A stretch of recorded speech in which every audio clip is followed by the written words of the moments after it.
रेमुणा निर्वाचन मंडल में बीजेडी प्रार्थी को जिताइबा लगी मतभेद भूली निस्वार्थपर भाव काम करने को नेता तथा वक्ता माने दलीय कर्मी और शुभेच्छु मानक विनम्र निवेदन करिसेंते।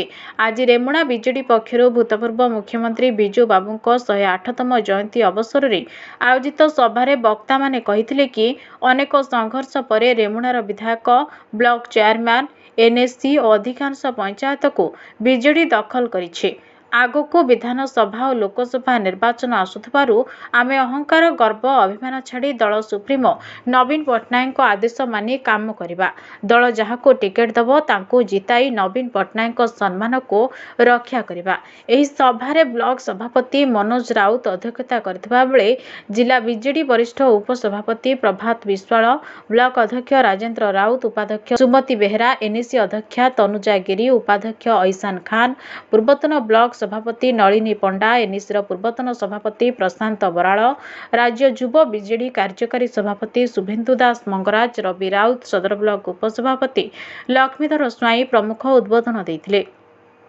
कार्यक्रम को एनएसी सभापति राम बेहरा परिचालना करथिबा बेले रत्नाकर परिड़ा, दैतारी दास, गिरीश चंद्र बेहरा, प्रदीप बेहरा, वार्ड सभ्य मायाधर बेहरा समेत दलर कर्मी माने सहयोग करथिले। जिला वरिष्ठ उपसभापति प्रभात भाई को वक्तव्य रखिए।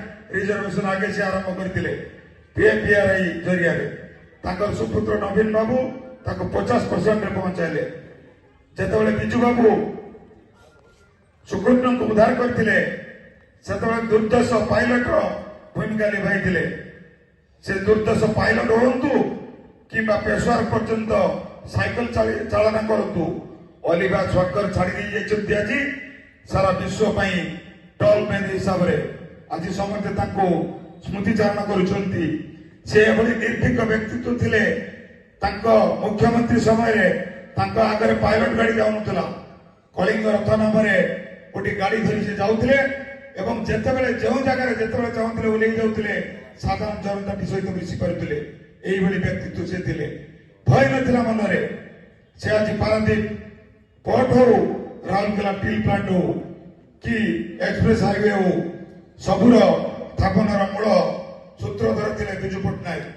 कलिंग नाम विभिन्न संस्था से ओडिशा स्थापन करते देश कहूला आज जहाँ ओडिशा भावुची काली देश भावे यह बिजू पट्टनायक स्वप्न। बहु प्रधानमंत्री को से चयन कर राष्ट्र नायक थे। व्यक्तित्व नाम आम दल गढ़ी उठी।